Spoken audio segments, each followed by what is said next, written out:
Today's episode is on point combination with David Hartmann. David is an acupuncturist and has been practicing since 1997. He has postgraduate qualifications in acupuncture with both a master's degree and a pending PhD. David is also a well-known lecturer here in Australia at the Endeavour College of Natural Medicine and has recently started to teach over in the UK in their master's degree. He is a researcher and a writer with 2 published books. His most recent publication was The Principles and Practical Application of the Acupuncture Point Combinations, which was published in 2019. And he's also the author of the Acupoint Dictionary, which was published in 2009, and that was my go-to book as a new graduate. David has presented at multiple conferences throughout the USA, Germany, England, Poland, Australia, and New Zealand, and is forever learning and growing as a practitioner. David was also one of my lecturers back when I was studying acupuncture in 2008. So let's make him welcome to the podcast and chat point combinations. A space for conversation around women's health through the lens of naturopathic and Eastern medicine. I am Sandy Ross, and this is Her Earth Medicine Podcast.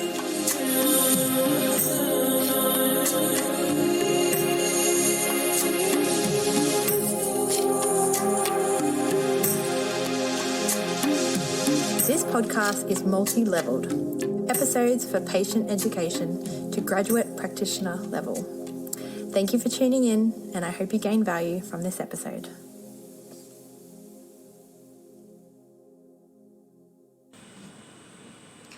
Welcome to the podcast, David Hartmann. Hi, Sandy. Thanks for the opportunity. It's really exciting. It's great to have you here, David. And for those of you who don't know David Hartmann, he is a great acupuncturist and taught me, I think, over 15 years ago when I was in college back in the day. So, David, for those of our listeners that aren't familiar with your amazing work, can you tell us a little bit about yourself and your journey as a TCM practitioner? Yeah, sure, Sandy. Thank you. I started studying nearly straight out of school, which is a bit unusual in Australia. Most acupuncture students seem to be mature age. But I started studying in 1993 and finished in 96. So I've been practicing for quite a while now. Actually, that seems like a long time. Mm-hmm. Scary. I also did a Masters of Acupuncture as well, which I finished in 2009. I was teaching at the Australian Institute of Applied Sciences. I started there in 2000, and over the last 20 years I've been teaching either at the AIAS or at Endeavour College in Brisbane, Australia, and I'm also now teaching at the Northern College of Acupuncture in New York in England in their Masters online program. So lots of teaching. I've written a couple of books. I've written some courses as well, a couple of Diploma of Tuina or Chinese Acupressure Massage courses, an Advanced Diploma of Acupuncture course, and also a Bachelor of Acupuncture. So I guess I'm quite academically minded, but I also have been treating as well since I graduated in 1997. And my interest was originally in sports, musculoskeletal, but has definitely been over the last 10 to 15 years more within emotional turmoil, mental health stuff as well. And before COVID, I was doing a lot of international travel to do my workshops overseas and teaching at conferences. COVID sort of slowed that up, obviously. So I'm doing a lot of online stuff as well. You're a busy man. Yeah, it does sound busy, doesn't it? Definitely. Okay, so I certainly remember you as one of my lecturers with that Shen component a lot, but today we're going to be diving into another aspect I certainly remember you by, is your point combinations. So can I start by asking you, how did you get into developing point combinations for acupuncture? When I went through college, I didn't have an iPad or a laptop. I don't even know if it existed back then. I wrote everything down in booklets, and when I graduated, whenever I had spare time between patients, I pulled out everything from those books, little point combinations that lecturers gave me or that were in other textbooks as well. And they kind of became this clinic folder that I referred to. And when I started teaching in 2000, I showed it to some students and they went, this stuff is really, really good. Can we have it? So from there, I guess the Acupoint Dictionary was created from that. But it also became a sense of, we can give you information as lecturers or as authors, but I think there's also this component where you should also be encouraged to figure it out yourself as well. And so that's kind of how it all sort of started. And so the two books I guess we'll talk about later cover both those aspects. One just gives you the answers and the other one, I guess, teaches you how to figure out how to construct your own point combinations. So it's been an ongoing thing really for over 20 years. Yes, and I've got your Acupoint Dictionary with me right here, and it's one of the books that I took over with me when I practiced in Bangkok for 4 years, and it was certainly a lifesaver for me because I didn't have too many texts over there, so such a great book. Now, I know you're big on using specific needle numbers and positioning and stuff with your acupuncture points. So can I ask you about, before we dive into the point combinations, how many needles you like to use and why is that? I use sort of between 8 to 16 needles in total. I tend to write the word needle or mention the word needle because if I say points, it gets confusing because then people go, well, hang on, are you doing bilateral needling or not? And if I say 8 points, then people will say, is it 8 points or is it 16 points? So I tend to refer to it as needles. So 8 to 16 needles has been sort of the average, I guess, over the last... Because I started treating in 1994 in the student clinic. So really, from 1994 to now, is how long I've been going. And that just seems to be sort of around about the low end and the high end. I feel like anything less than 8, I haven't really done enough. I'm probably given the body enough information. And we'll talk about that kind of combination of points in a minute as well, I guess. But anything more than 16, I feel like you're almost giving the body too much information or you're forcing it to work too hard.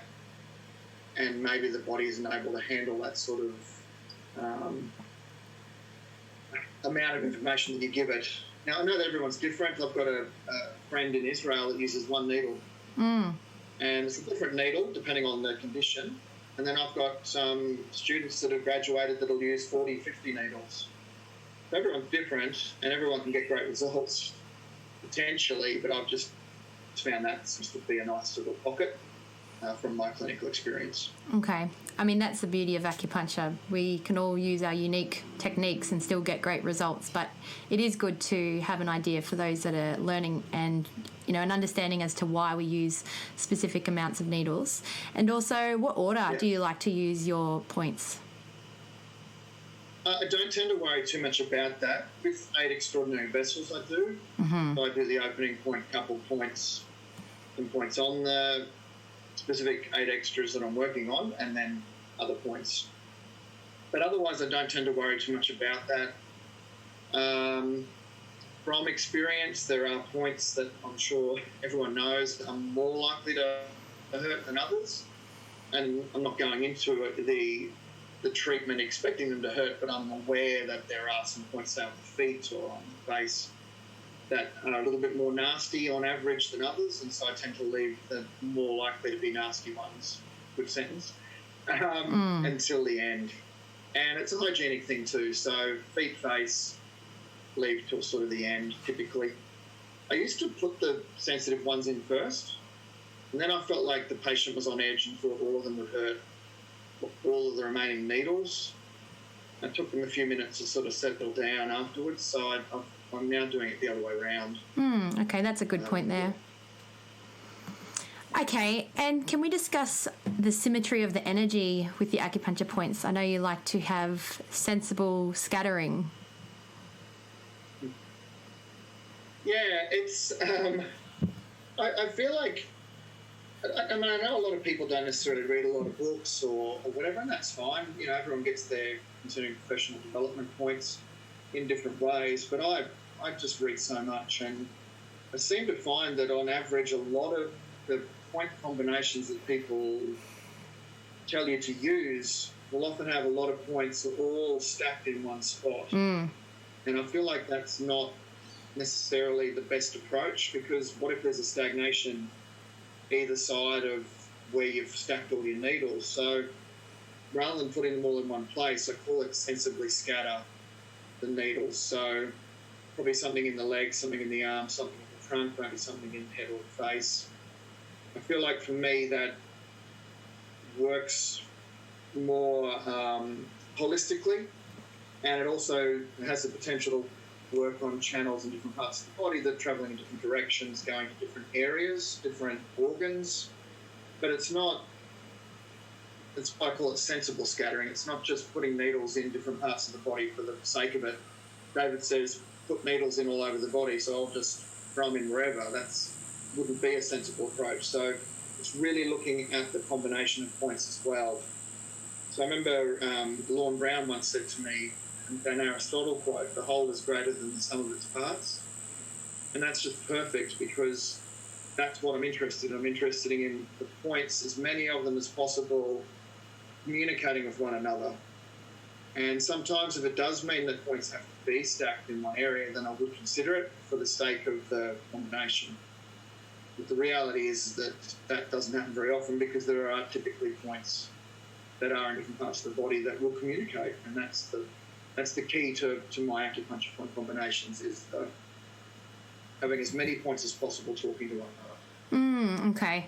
I guess we often try and choose a distal and local point when we're treating as an acupuncturist anyway, so that's another way of saying it. How do you choose points when you've got a patient that might be quite complex? This was something that's I don't have any problem with accessing my point, which I think they call like heavenly soul or ethereal soul. I got that sorted. It's the ability to get that information that keeps popping into my head, grounded into my PO to action it.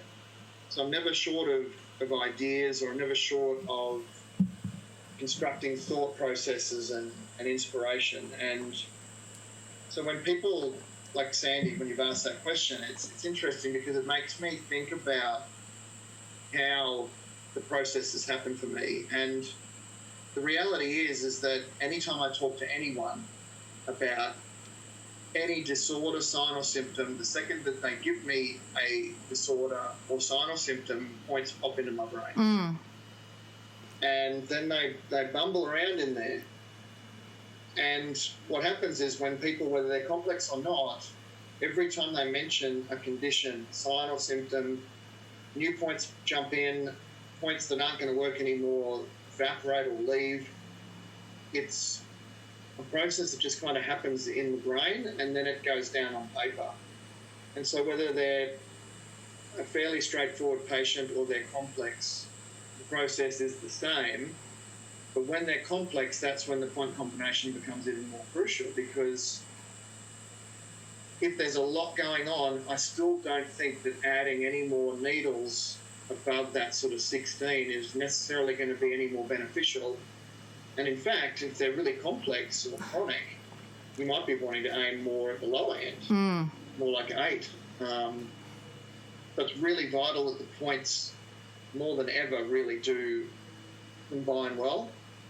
And so that's kind of how it works. And I guess in some ways it answers the question, and in some ways it doesn't, because it's opening up so many different ways you can actually approach that question.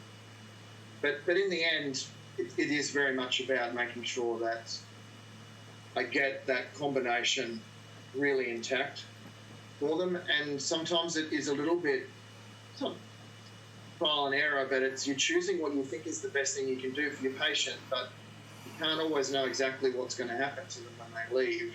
And so you're using your experience, and then you're watching what happens after that treatment, and then you adapt. And then your points can change. Well, they have to stay the same every time they come in as well. Okay. And are you creating a core TCM differential diagnosis and then developing point combinations based off that? Yeah, I'm typically, because I was trained to do more of the Zung Fu patterns of disharmony, I will try to aim for that.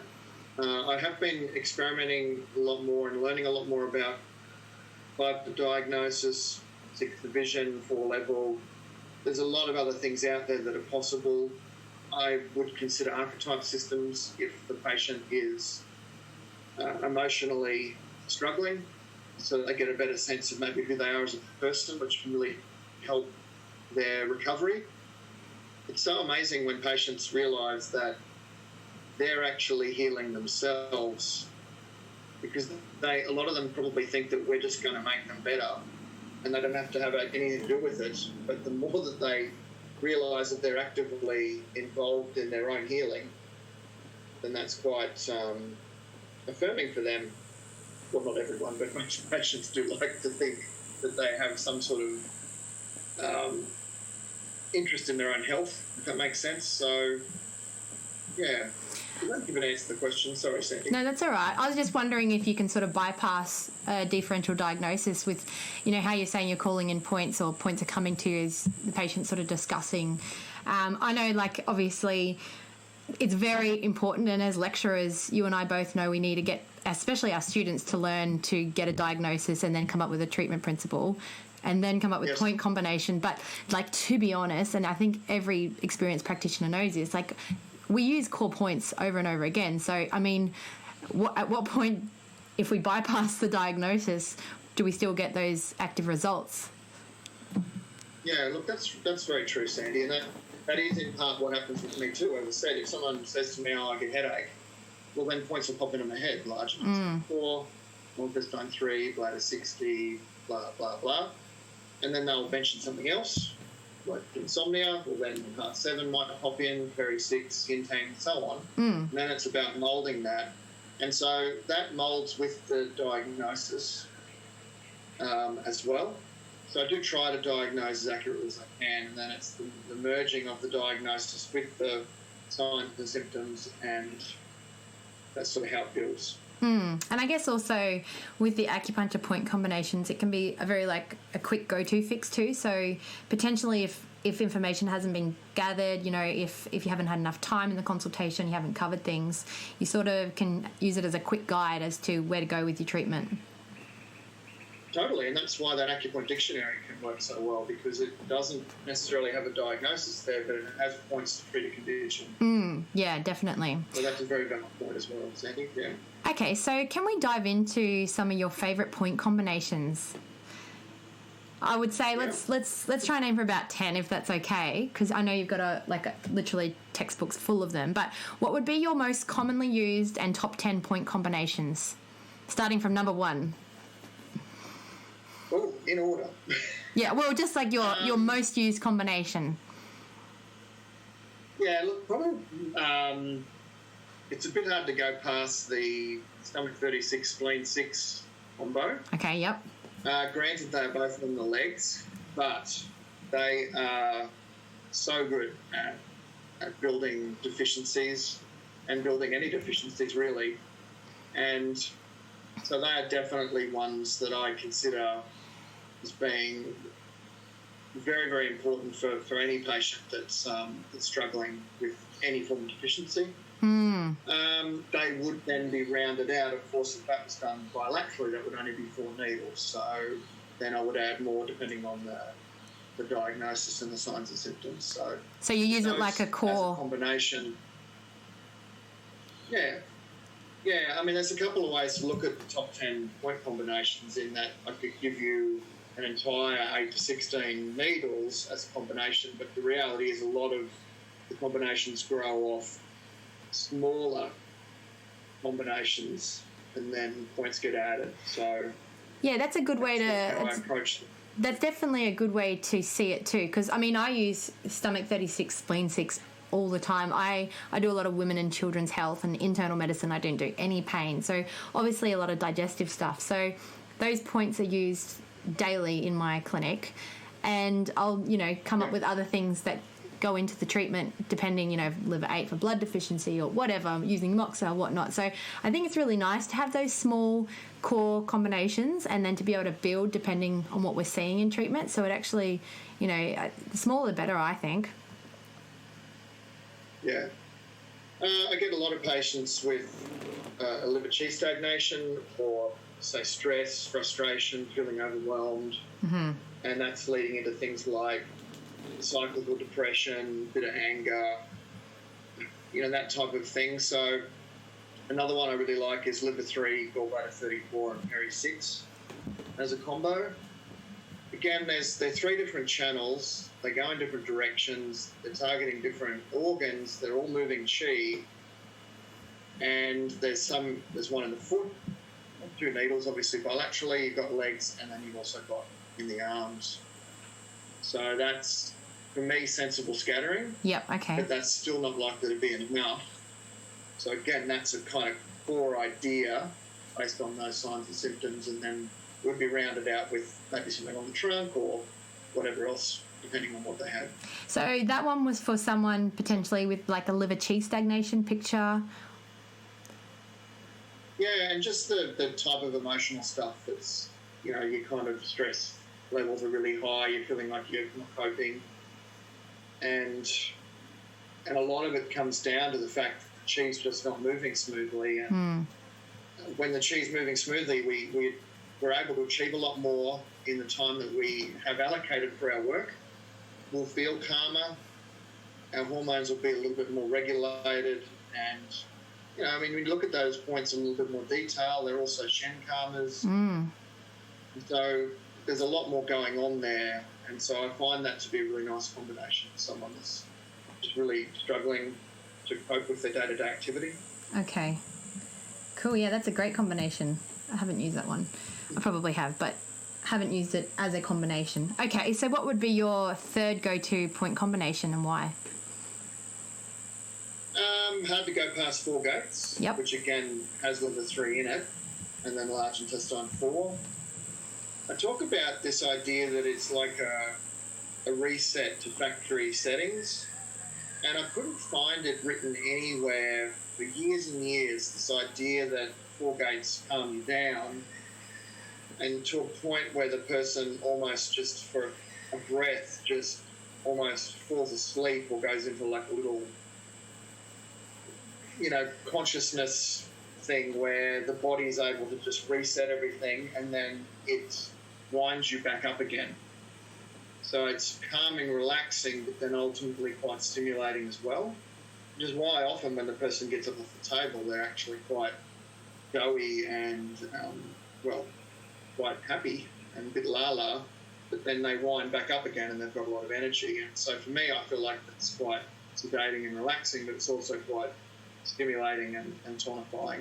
And I know that that's a bit of a loaded conversation because a lot of your listeners will say it's one or the other, and so they won't use it for both those situations, but I find it to be really, really effective for that.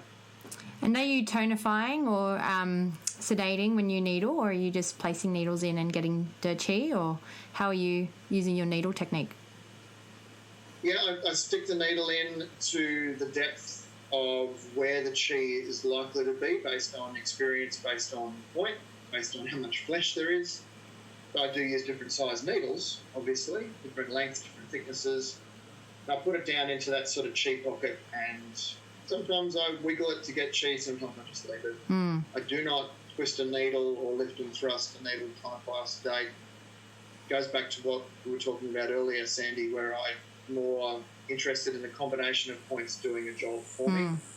So the combo of points will tonify or sedate rather than instructing a needle to do something, because the combination will do it. Yes, I'm a fan of that too. I don't like the qi stimulation. It doesn't feel great for myself when I do it, so I've always gone for a little bit more of a gentle approach and allowed the qi to come to the needle, a bit like the Japanese. Okay, so point combination number 4. This incorporates my favourite point, which doesn't mean that I do it all the time, because there are a number of patients that don't actually like it getting done on them, and that's do 20. And with it is Yin Yang. So it's a combination that I have in both my books, but I call it the crown and third eye combo. So do 20 and Yin Yang. And again, that's only actually 2 needles, and it's on the head and face. So something's going to almost certainly go somewhere else away from the head and the face. But I really love that combination. Again, from experience, it's so calming. And for someone that's really emotional, whether it be a deficient emotion, an excess emotion, a stagnant emotion, the person just seems to feel really, really good with that combination in. And whether it's needled or even just pushed with your fingers, it's extremely relaxing and calming for the person. The only do 20, obviously, with some people, it does cause a little bit of energy to surge up into the head, and if they're excess, they might not like that feeling very much. But for me, do 20 can raise energy or drop energy, or do both in the same treatment. Good bike way, it's 100 meetings. It can move energy in any direction, and the combination will dictate what's going to happen there. Now, I run pretty yang, pretty excess, so I tend to have a lot of excess coming up into my head. And so do 20, if you're of the belief that it will raise energy only, then do 20 would be the worst point to needle on me. But I absolutely love it. It's extremely calming and relaxing, and it drops that excess energy out of my head, which it just wouldn't do if the point only took energy out of the body. So maybe it's you just again a loaded conversation, but I think I just love that combo. Yeah, and maybe if you just had excess heat in the head, you just wouldn't moxer it. But I know one of my friends actually trained in Sri Lanka 25 years ago, and you walk into the clinic and they do 20 in, and then they say, "How can I help?" Yeah, that's brilliant, Sandy, because I do sometimes. Patients are just really, really charged, and they can't answer my questions, and I can't really do the interview.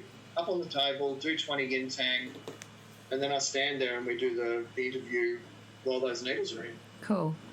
So I agree. That wasn't with Anton Jayasuriya or whatever his name was. He had a few books out for years and years. I nearly went to Sri Lanka and studied with him after I graduated, actually. Somewhere in Colombo. I'm not too sure where. Okay, yeah. Okay. All right. And because with 20 is my favourite, I've got another combo with it in it. Cool. So do 20 and kidney 1. Oh, yeah. Now, that one is a massive regulator of energy up and down the body because of having the highest and lowest points that we have in our body. So do 20 highest, kidney 1 lowest. It also makes, if you needle kidney 1 bilateral, makes what's called a triangle of power, or a triangle of influence, or a pyramid of influence. It's a combination I talk about in one of my books, and it's very good at regulating energy above and below, in and out, left and right, front and back. It's a really, really cool combination.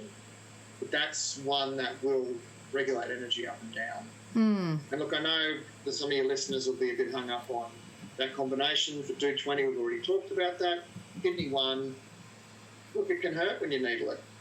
There's no getting around that. There's different strategies. Some people push the point with their thumb really hard and then stick the needle in. Some people use thick needles. Some people use thin needles. Some bash the needle in. Some tap it in very gently. Look, it's just, I've not found anyone that can get that needle in from kidney 1 every single time without it hurting. But it doesn't hurt very much. It doesn't hurt very often. And it's just about this belief that you're not going to hurt the person when you stick the needle in. Kidney 1 was one of the ones I used to practice on my sister when I was at college, using the big, 0.25s. Now I just use little serums of facial acupunctures on it, because I actually use that point combination a lot in males, because I see men for fertility. So I find it a great one for the yang. Yes. Yeah, so you just go with the finer needles. It doesn't hurt if you just get the smaller needle, gentle, approach into it. You don't need to use a big needle and get the patient to jump. That defeats the whole purpose, raising their cortisol. Yeah, some people go from liver 3 through to kidney 1 with a deeper style of needle. I mean, that's okay, but liver 3 sometimes hurts too. Yeah. So are you really getting any less likelihood of pain by doing it that way? Maybe not. It's, interesting one. Yeah, no. No. Great point combination there for... What is that? That is, I think, 6, David. 1, 2, 3, 4, 5, 6. All right. I really like Heart 7. It's in my top 5 favourite points. So it needs a combo. So I've got a Heart 7, Spleen 6, Yin Yang combo. Bilaterally, that's 5 needles. You've got something in the hands, something in the legs, and something in the face. And they all chat to one another. They're all Shen Karmas. They're good tonics, but they're just, again, because I treat a lot of mental and emotional stuff, I've just found this to be another beauty. It's also a core formula for insomnia. And, you know, with some people with insomnia, they're not getting that charge of hormones that they need. So when they wake in the day, you know, their hormones aren't working properly, and so they're impacted more emotionally. So that in itself suggests that it's going to help sleep, but it's also going to help with hormones that assist you with your emotion balancing. Things like endorphins, for example. Okay. So, yeah, I really like that one. Again, it's only 5 needles, so I might do more to get it up a bit more, but not doing extra points for the sake of getting within that 8 to 16 needle range. They get what I believe to be the most appropriate treatment at that point in time. So okay. That would be a combination I'd start with, and we potentially grow off that if needed. Now, would that point combination be more directed at females? It is, when you look at it, a logical one for females more than males, but I've found it to be quite effective as well for males. I know that there's a kind of idea that at some points would change depending on whether they're male or female. I've read lots of books that say sub out spleen 6 to bring in stomach 36 if you want to make it more of a male-based treatment. But, you know, I don't worry too much about that. Again, if it seems to be the best treatment for a person regardless of sex, I'll use it. Okay. Do you have a name for that point combination? Not that one, no. Okay. All right. You'll need to get one. Yes. All right, point combination number 8. Okay, I really like a combination of stomach 36 and large intestine 10. Now, this combination has almost the same name in Pinyin.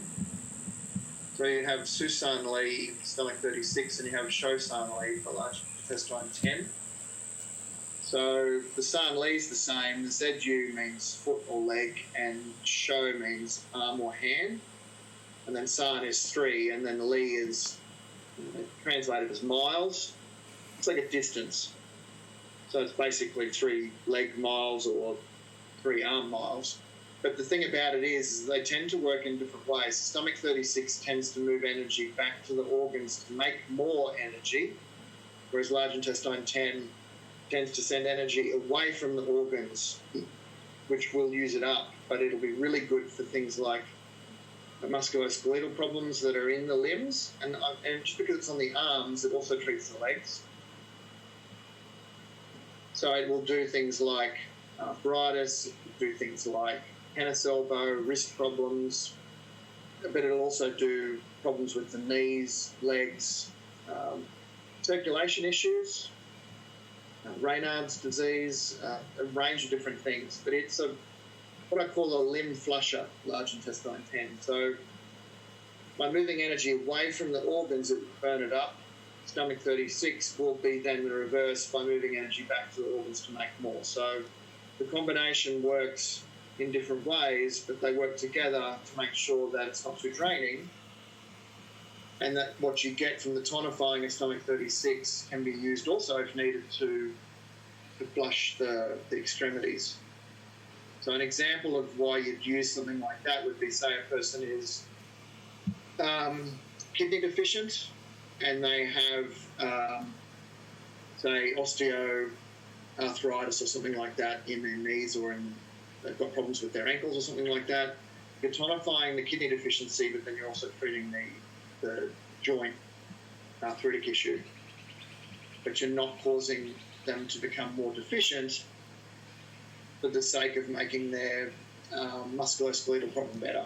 Does that make sense? Yeah, I actually use that point combination a lot with children, but I'm using it more for immune dysfunction, asthma or eczema or that sort of stuff because, I use that point combination quite a lot in clinic. It's very effective. I haven't used it for any of those indications you've just described, but, it's a great combination there for kids too, just to add on. Yeah, it is. It's a terrific combination, and it's allowing for energy to really move anywhere in the entire body if the potential is there as well. So it's very, very good. Yeah, and kids are just usually one ball of stagnant heat. So it certainly fits in there with your description there. Okay, cool. Does that one have a name? It doesn't, but it is a pinyin combination based on the names being almost the same. So in my second book, there's a discussion about that type of combination. Okay, cool. Based on the pinyin similarity. All right, awesome. How about point combination number 9? Okay, this one has a name. It's called 3 Yin 6s. Oh, yep, I know this one. 3 Yin 6s.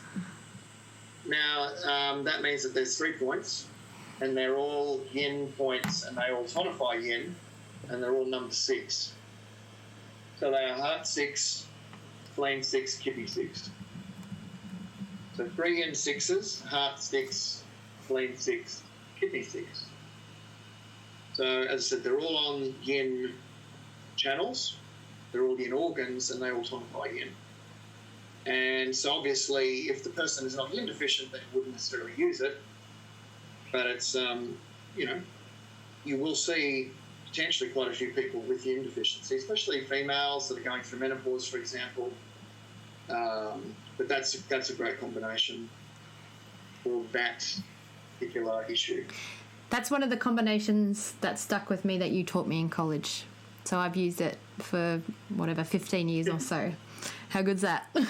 Yeah. And I've taught many students that combination. Passed it on. And then someone taught me that too. So it's like this ongoing, someone teaches me, then I teach someone, and then you'll teach someone. Yeah, it's great. Yeah. The cycle of acupuncture. Okay, cool. So that's right. The 3 yins, I love it. Okay, so that was number 9. Number 10. This one is called the original Yin and Yang, or Yuan Yin and Yang combination. So it's Ren 4 and Ren 6. Okay, another great one. So Yuan Yin and Yang, or original Yin and Yang. Because Yuan is often translated as original or primary or first. So Ren 4 and Ren 6 together, you've got points that their pinyin name gives you an indication of what they do. So Ren 4 is 1 Yuan, so that's original passage, and that's working specifically on your original qi, so your jing. But that does so much more because your original qi actually has the capacity to also be important for tonifying your core qi that your body is using, but also blood, yin and yang as well. And then Ren 6 is Qi high, so C of Qi. But it's also not just tonifying Qi, it can tonify Yang, Yin and blood. So the combination is going to tonify basically any form of deficiency that you have. But the term of it, the name that it's given is this Yuan, Yin and Yang. So its name implies more original Qi, Yin and Yang, but it's going to tonify everything, and it's a very, very good regulator of the kidney energy as well. So I actually use those 2 needles or 2 points often instead of gallbladder 25, which is the front move point of the kidneys. I use Ren 4 and 6 instead of gallbladder 25 a lot of the time. I find those 2 points actually work better than gallbladder 25 does. Or do both, Ren 4 and Ren 6 and gallbladder 25. So yeah, that's almost my go-to instead of gallbladder for 1:25 to put the kidneys if the person's face up. Yeah, right. That's certainly a point combination I use a lot in clinic too, so definitely get some results there. Okay, so there we have David's top 10 point combinations, and I'll make sure to put all your links in the show notes to any of your books and webinars for our listeners that want more information about point combinations. David, if we have time, can we just maybe touch on the 8 extras? Yeah, no, I'd love to. And I've been thinking about this, how to answer this question quickly, because I do workshops on this, and the workshops can be, 5-6 days long. Yeah. Just on 8 extras. So, but again, I find it to be truly remarkable topic to discuss in regards to Chinese medicine. Again, it's a loaded topic because some of your listeners probably don't give the 8 extras much value. When I was taught it, I actually had a lecturer who basically poo-pooed them, said that they didn't work, and they said they had to teach it. And in my it was 3 years full-time back then. It's now 4 years full-time in Australia, a bachelor degree, but I got 6 hours. Our cohort got 6 hours of 8 extraordinary vessels in 3 years. And we had a teacher that didn't believe that it did anything.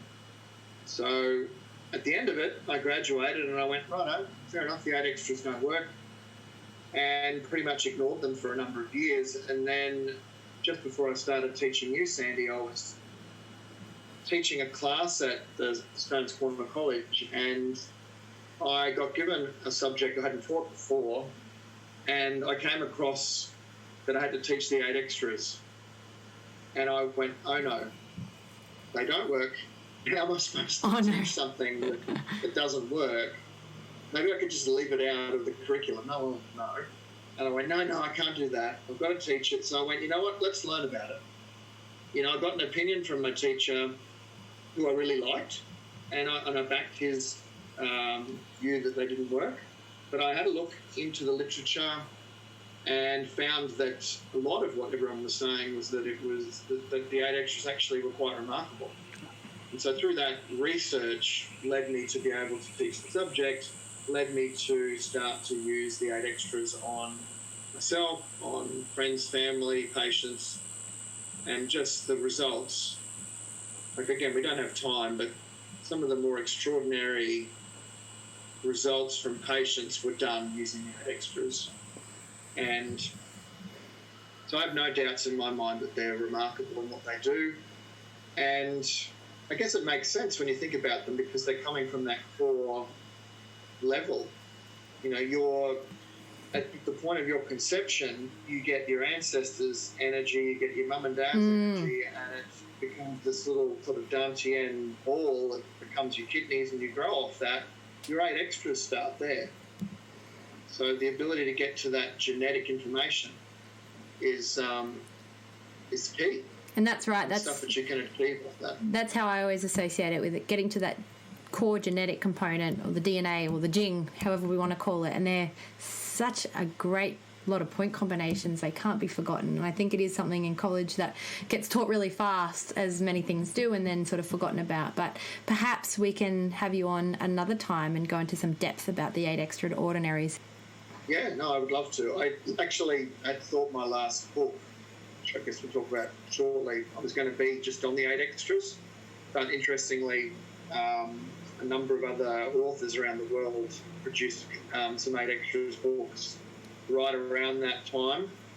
Yvonne Farrell put one out, David Hartmann put one out, and so the publishing company said, look, it's a bit of a saturated market for 8 extras at the moment, so let's just hold off on that. Yeah, okay. So maybe on the track, maybe. But I love what you're doing anyway with your original kind of point combinations that you create too, because they're so easy to use, they're so accessible, and they can cover a lot more than just the 8 extras. So I think what you're doing, what you wrote your book on, was the right thing to do. Yeah, that's right. There are no mistakes. That's right. Okay, we'll maybe come back to the 8 extras at another point, but is there any last things you want to add in that we, whether to do with point combinations or positioning or anything that we haven't covered that you want to touch base on? I think this was a good little snapshot. It's very hard to...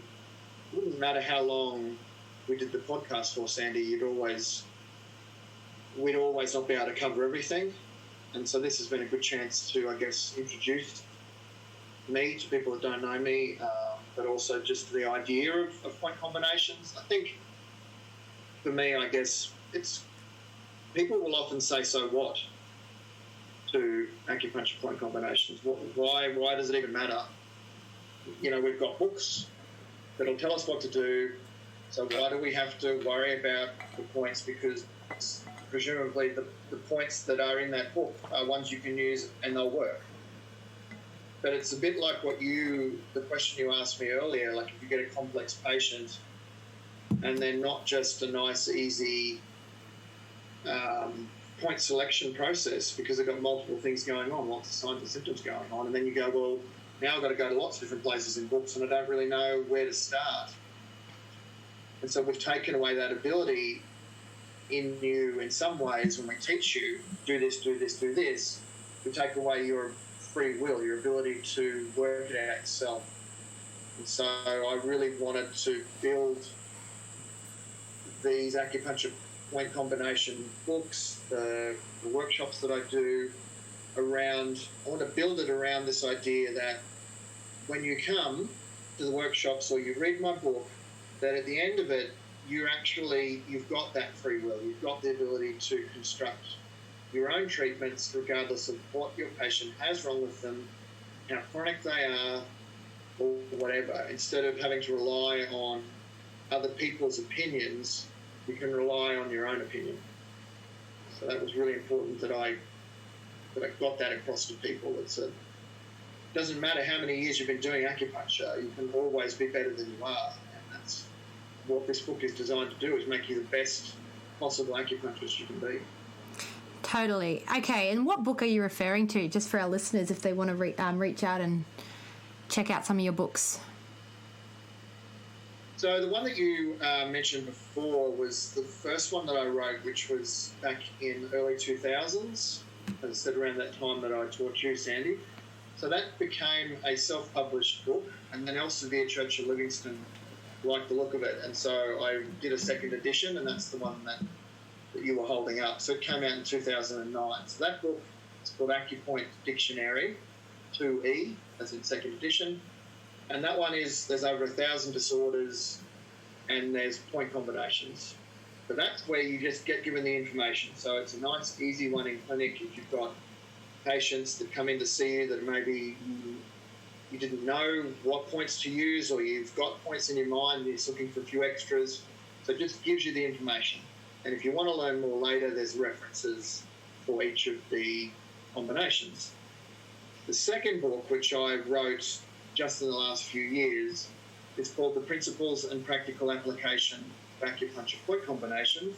It's wordy, but essentially it's about what I said before. It's teaching you how to construct your own acupuncture point combinations. So it's coming at it from two different directions. The one book from me will just give you the information, and the other one will teach you how to do it yourself. And so that's the differences between the two. And there's heaps and heaps of combinations in the new book as well, so that you don't just get left high and dry where I'll say work this out yourself. I'll still give you an option, and then you can adjust the treatment based off your own experience, based off your own preferences for points. Do 20 is a perfect example. I've got Do 20 in my combinations a bit in both books, but if you don't like Do 20, well, what do you use instead? So it's that free will. Sub it out, take Do 20 out, put something else in. But the new book is about making you feel confident that you've taken that point out and put a good point in its place, instead of just random selections that may or may not work in the overall treatment. Okay, great. And now you present a bit for, is it Healthy Seminars and ATMS? You got some webinars or some resources that if people don't want to go and purchase a book or get another book, it's also such a great way to learn now is webinars. It's so easy. You can put them on and walk away and cook dinner and listen and learn. That's true. Yeah, so I've got a number of platforms, so Healthy Seminars, eLotus, TSTM Academy, China Books, Singing Dragon, which is the publisher of my second book. They have some content that they've started to do online as well. I'm also, when the world opens up again, I'll be going back and doing workshops around the world. But I'm doing some live ones in Australia in the first half of this year as well. But you're right, Sandy, the online stuff works. I guess there's a limit, and you would agree that it's all well and good to get the theory, but let's stick some needles in people and practice what we've been taught. And so you'll get the theory from me online, but if you come to a workshop live, you get a bit of theory, then you do the prac. And so you're constantly up and needling people, getting needled, watching other people needle, learning through practical experience as well. So there's a lot of information out there. I've got a free blog that I haven't posted in for about a year, but there's quite a bit there. And as I said, it's free. And I've got a free 1.5 hour recording that I've sent out to as many people as I can think of around the world on the acupuncture point combination topic. So I'm not sure how you access your brew, Sandy, but I could potentially send you the link for that, and maybe your audience can access a copy of that as well. Okay, that would be great. Or through you. Great, that would be awesome. So we'll make sure to put links to, your books and your courses and webinars or your website all in the show note for any of our listeners. You can access that through the show note. Yep. David, it's been so good having you on, and you've given us a great depth of knowledge and some really clinical relevant point combinations that we can go and use today as a student or as a experienced practitioner. So I really appreciate your time, and hopefully you wouldn't mind blocking out some time in the near future to perhaps dive more into the 8 extras, because I love them, and also some of your Shen stuff, because I know that's certainly one of the things I remember you by. And if you've been doing it for the last 15 years as in depth as you were doing it back then, I can imagine your wealth of knowledge is huge. So I hope we can have you back on for a further chat on that. Yeah, that would be lovely, Sandy. I appreciate you giving me the opportunity. It's been lovely. No worries. Thanks so much, David. Thanks, Sandy. Thank you, everyone.